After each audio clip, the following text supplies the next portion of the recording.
Today I'm going to show you how to cook an anti-cancer curry.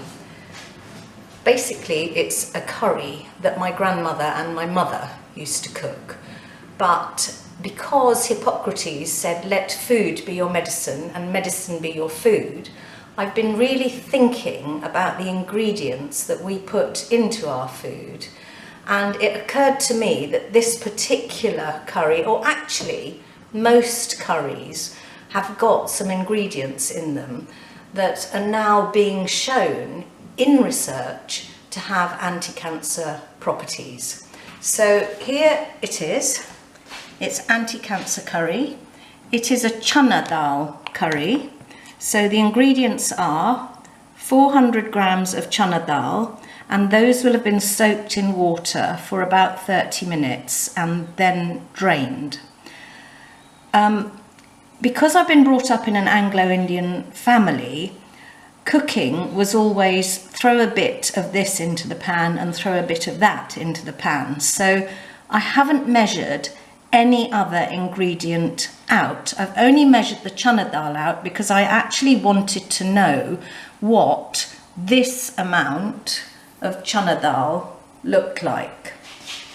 It was difficult for me to say 2 cupfuls because that is what I would normally do. I'd put this amount of chana dal in the pan, but I don't know what that weighs. But I found out it weighs 400 grams.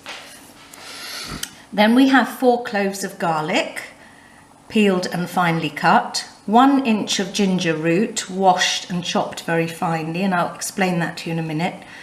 1 large teaspoon of turmeric powder, which we call haldi, and 2 teaspoons of coriander seeds, we call that dhania, and I think in some countries it's also called cilantro, and those are roughly ground and sieved. 2 teaspoons of cumin seeds, which is jeera, roughly ground and sieved. 1 large teaspoon of garam masala powder, you can buy that in most Asian shops or in large supermarkets. 1 small green chilli, that is optional depending on whether you like your food spicy or not. 4 fresh tomatoes, skinned and chopped, or a large can of chopped tomatoes. I have got tomatoes growing in the greenhouse at the moment, but I haven't got enough that are ripe and ready to use, so I've opted for the can of tomatoes today. 2 handfuls of spinach leaves, chopped roughly, and 1 tablespoon of fresh coriander, also known as dhania or cilantro, and those are chopped roughly. Then we need a bit of oil for frying, some water, I don't know the amount until we have put everything together, and salt if you want it to taste. I like a bit of salt in my food, so we're going to use some salt today. We'll go into the method later.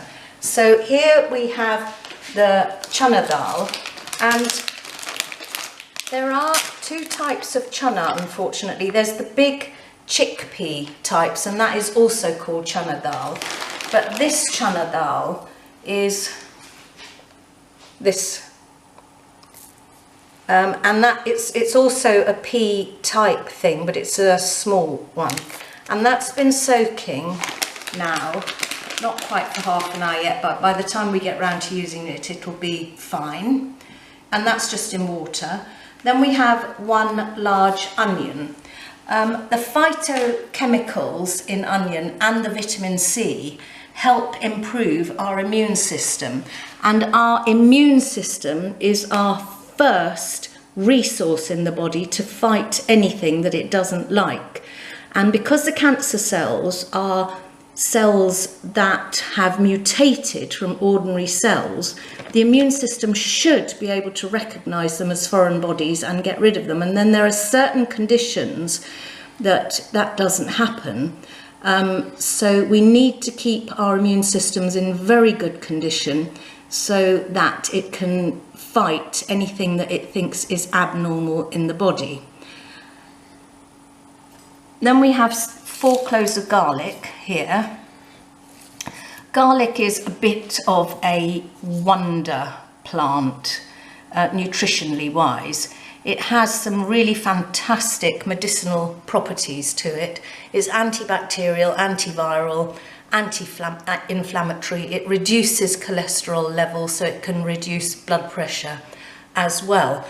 But modern research has found that the ingredients in garlic can help the immune system to fight anything that it sees as foreign bodies. Fortunately, it's absorbed very, very well from the gut, and it travels all around the body. And you will know that because if you eat garlic, you either sweat it out or you breathe it out. But it means in doing that, the volatile oils in the garlic are being breathed out through your lungs or coming out through your body. And in doing that, it's actually cleansing everything as it comes through. Here we have ginger. Now, ginger root comes, this is about half of a piece of ginger root that I had. So they usually come in great big bits like that.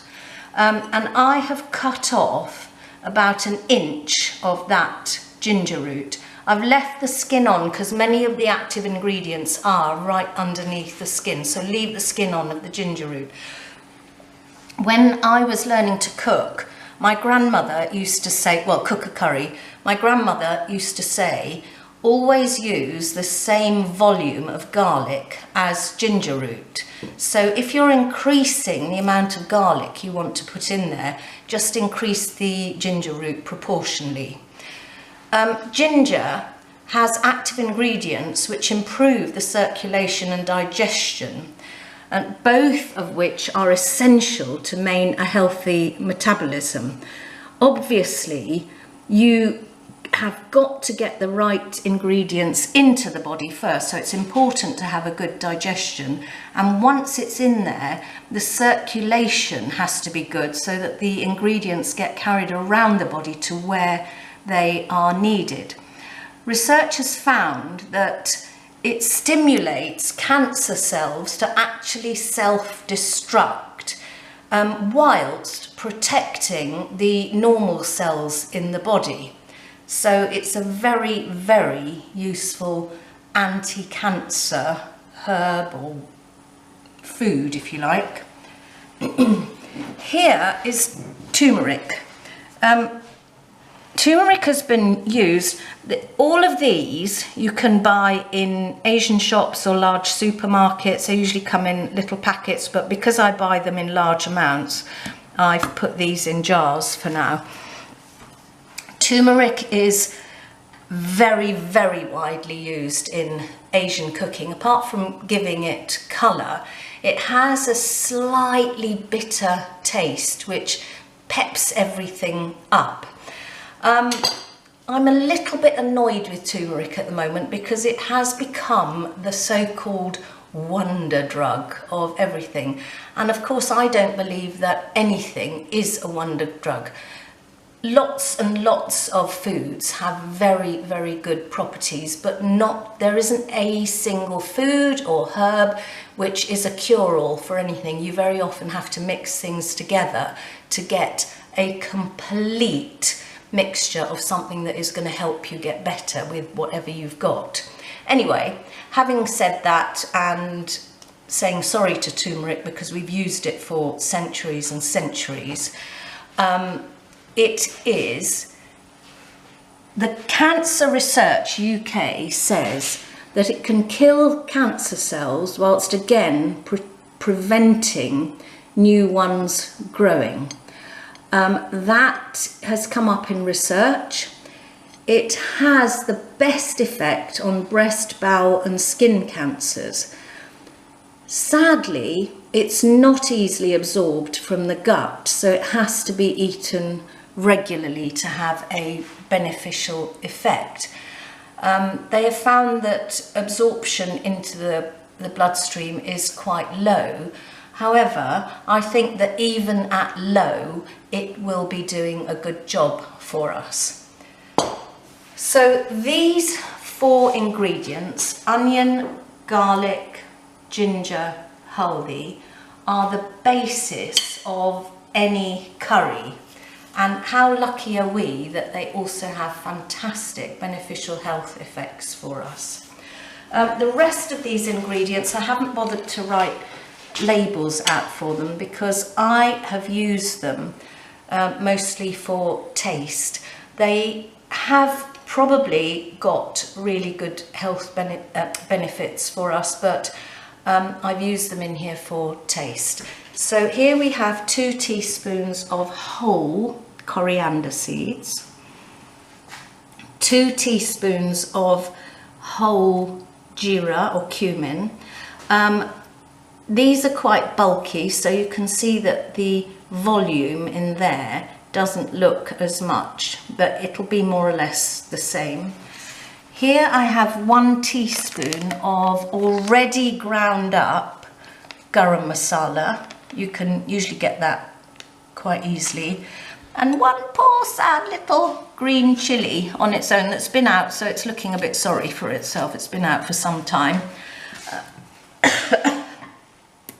Can of chopped tomatoes, some spinach, which is going to provide us with the green bit that we should be eating, lots of vitamins and minerals in there, and then a handful of chopped coriander leaves. I've left the bunch there so that you can see. Normally the bunch of coriander comes quite large.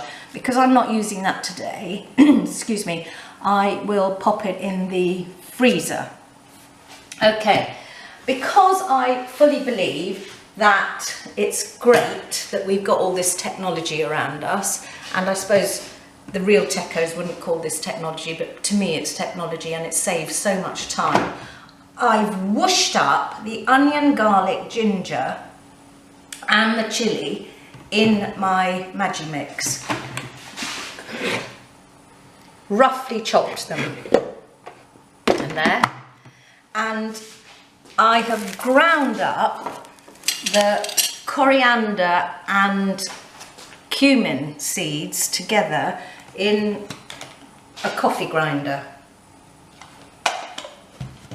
I've then sieved that, and you can see the husks have come out there. Some people like the husks in their curry, but I don't particularly, because I find that they're quite hard and I don't particularly like not the taste necessarily, but I don't particularly like the feel of them in my mouth, so I have sieved that. Okay, we're going to go over to the cooker now and start cooking. Now I'm going to show you how to actually put the whole thing together.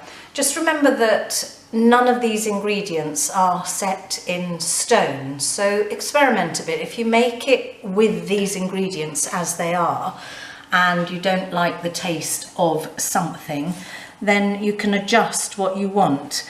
The important things in there are the onion, garlic, ginger and haldi, so try and keep those at least in proportion.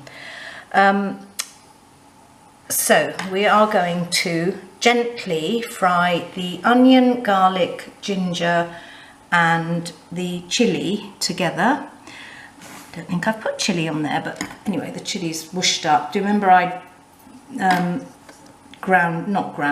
chopped it all up in the Maggi mix, so I'm going to use that. Then I'm going to add in the coriander, haldi, garam masala. Okay, so I've added the chilli in there. You can do either one of those. Then, once those are fried for about 5 minutes, I'm going to add the chana dal in there and the tomatoes, and depending on how much liquid we need, I'll add some water, but we'll see how we go when we're doing it. If you're cooking rice to go with this curry, you'll need to be putting it on about now. I have got some red rice prepared to put on because I really love the red rice, but you can cook whatever rice you like. Basmati is excellent because it's a fairly bland tasting rice and it picks up the flavours of the curry really nicely. Or you can use a brown rice if you prefer. Then once we've added the chana and the tomatoes, you're going to just leave that to cook for about anything up to 45 minutes. And this is a weird thing that I've learnt over the years, is that dal of any sort takes its time to cook depending on the air pressure. I have no idea why. I'm sure that a physicist would explain it to us. Anyway, depending on that, it will be up to about 45 minutes to cook. But the thing with the chana dal is we don't want it to fall apart, so we don't want to overcook it. We just want it to go soft. And for about the first 5 minutes, I'll boil it fairly briskly, so that anything in there that shouldn't be in there will get boiled up and not cause us a problem. Once it's cooked, or once it's cooked, we'll add the spinach, and that will only take about 5 minutes to cook because spinach wilts down very, very quickly. And then we'll turn the whole lot off. And when you've done that, then you can add the fresh coriander leaves. But don't, once you've added the fresh coriander leaves, don't cook it again. So serve it immediately with some rice or naan bread. Leftovers you can freeze really well. I've been cooking these onions now, garlic, ginger and the chilli really slowly on a very, very low heat. Oh, yeah, on a very low heat. And those probably now for about 10 minutes, and those have gone nice and soft now.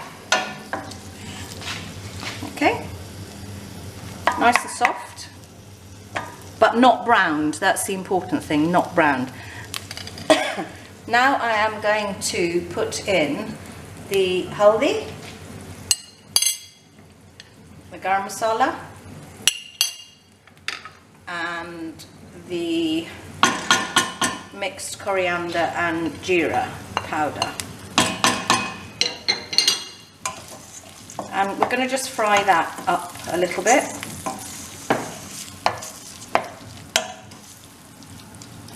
I need to turn that heat up a little bit because that's cooled it down. So we're going to fry that a little bit.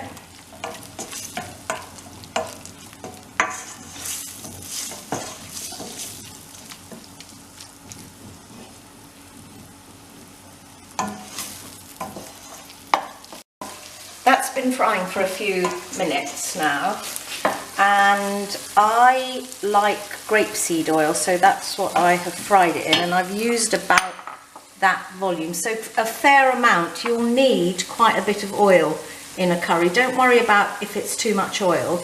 At the end, if you think you've got too much oil on the top of the curry, you can always decant some of it out. So never worry about how much oil that you've put in a curry. You really need to fry the masala well, and if it's too dry, all that will happen is that we'll go mushy and it'll burn.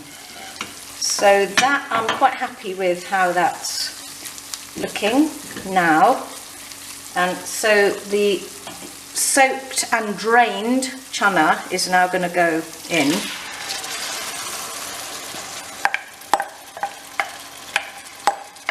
There we are. I said that I like salt, so I'm going to use a little bit of salt. And I'm going to mush that all up together. I am looking forward to tonight's dinner. I think actually this has become one of my favourite curries, along with fish curry, which I absolutely adore as well. Got to turn that up again because the chana has cooled all down. So I'm just going to mush it round a wee bit. Oh, it's smelling delicious already. And of course it always makes me think of my grandmother and my mother, so happy memories as well in there. Nutrition, health and happy memories. What more can you ask for in life?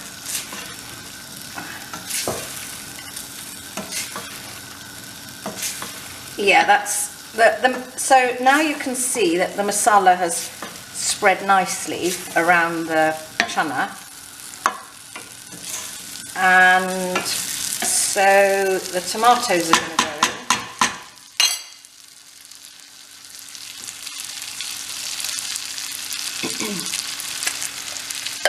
I'm going to put the water in the tomato can because then we won't waste the juices. Mix that in really well.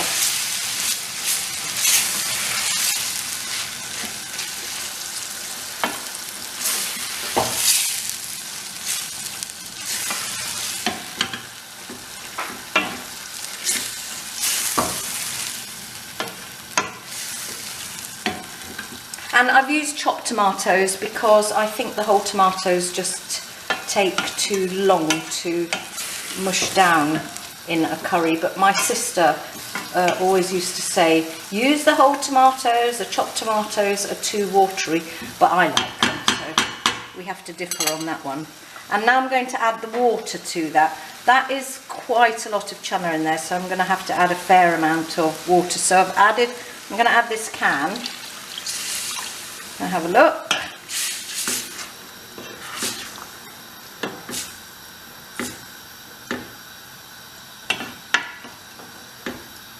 And I think probably I'm going to add another half a can because that is going to boil down a bit. Yeah, so that's a pint of water gone in there.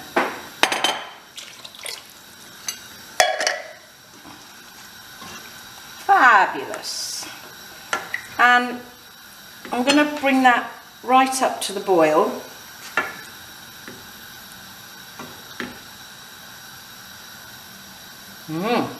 Smelling good.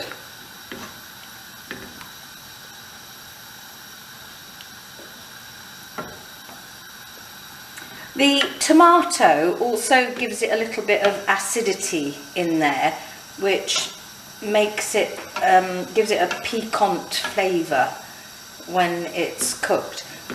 That water is going to boil down quite a lot, so it's not a runny curry. So I'm going to wait till it's boiled down. But anyway, I'll bring it to the boil and then we will turn it low to simmer. Actually, sorry, I forgot to say, we will boil it for about 5 minutes at quite a high heat, and then we'll turn it down low to simmer.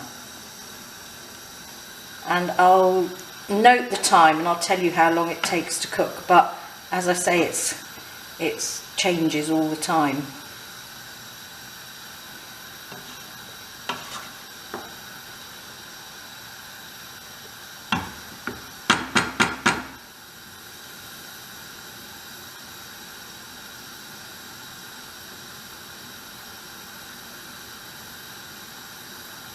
Okay, that's just about coming up to the boil now, so I'm going to turn that down and leave it to boil like that for about 5 minutes, and then we'll come back and simmer it.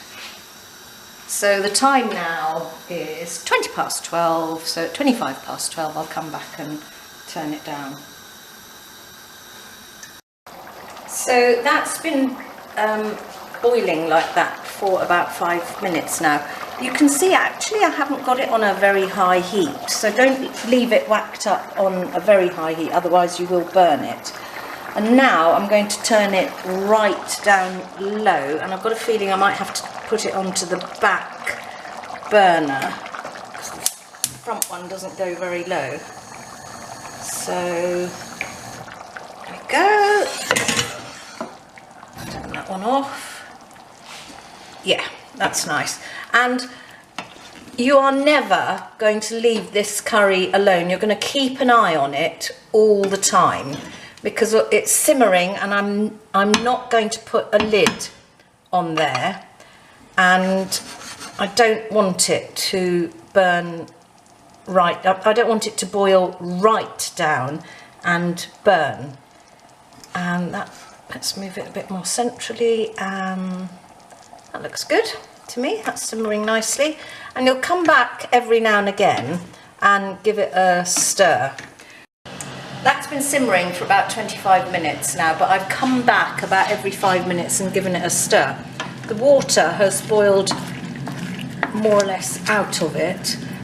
I'm going to give it a taste now because I'm not 100% sure whether it's fully cooked. It might need more cooking, and if it does, I've boiled a kettle of water just in case I need to add more water in there, otherwise it is going to start burning. So I'm going to, these need to be soft but not mushed down. So no, they're not cooked. You can feel that that's quite hard. No, nearly cooked, but I reckon that probably is going to take another 15 minutes or so. And I'm going to add a bit of water in there now.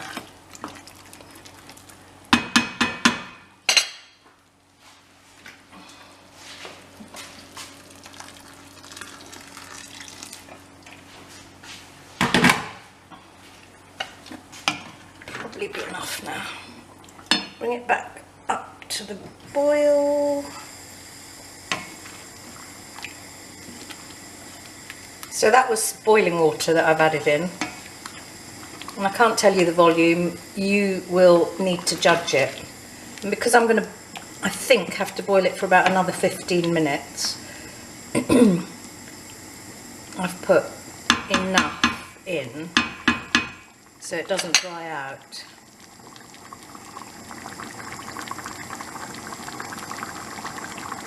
Okay, so that's going to go right down low again.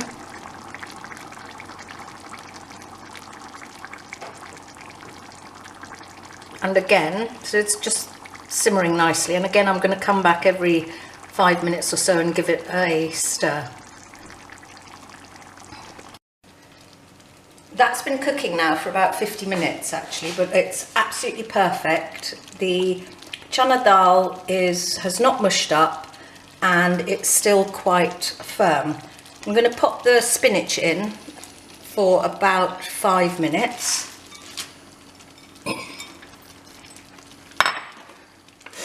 Mix that in.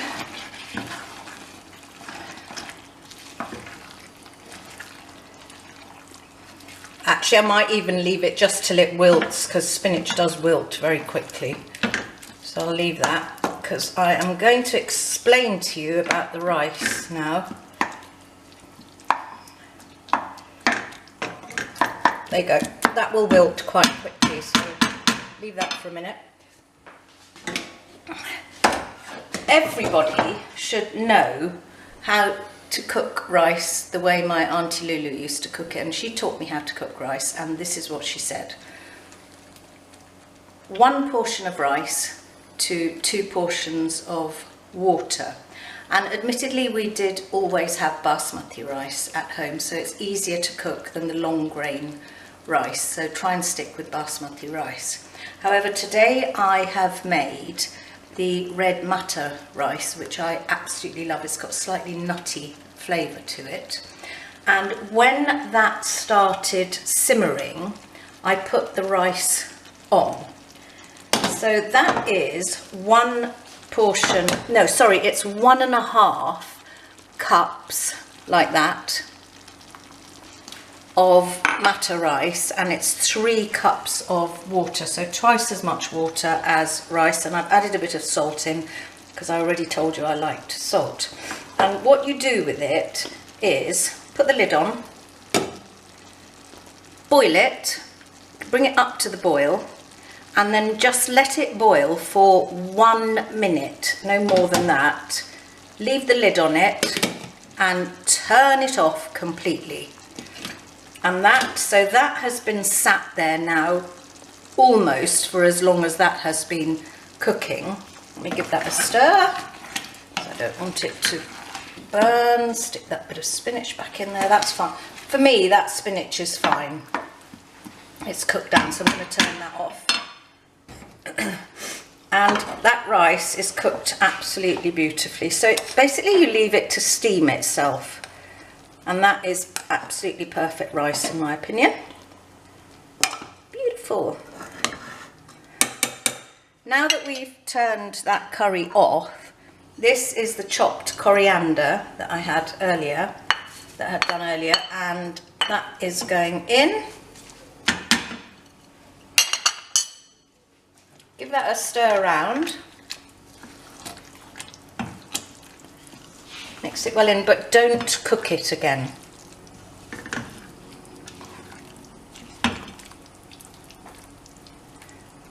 If you were wanting to freeze some, if there's only a certain amount you want to eat, take the chana dal out for the amount you want to freeze, and then add the coriander to the rest. And then when you bring the rest of it out of the freezer to eat, you can then throw some more dhania in there, coriander in there, when you are ready to eat it next time.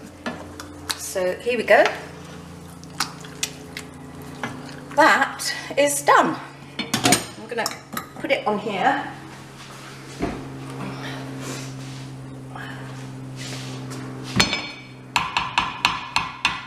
I'll leave that spoon in there. Excuse me, Mike, I just need to get a spoon for the rice. And we're going to have this for lunch, which is very exciting. So there's me and Mike, so I'm going to serve us both.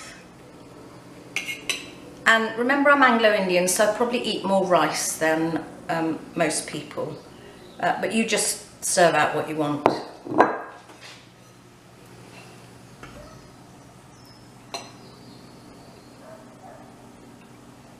Enough for you, Mike?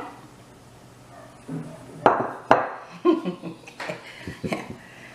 And give that a last stir, and that looks absolutely perfect. And we put our curry on top of our rice. I know some people like it at the side, but I like it on top. A little spoonful there. Ooh, my mouth is watering already. And some for Mike.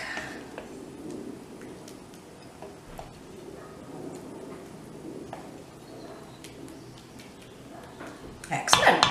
There you go. Lunch. Healthy lunch, nutritious lunch. This is going to be wonderful.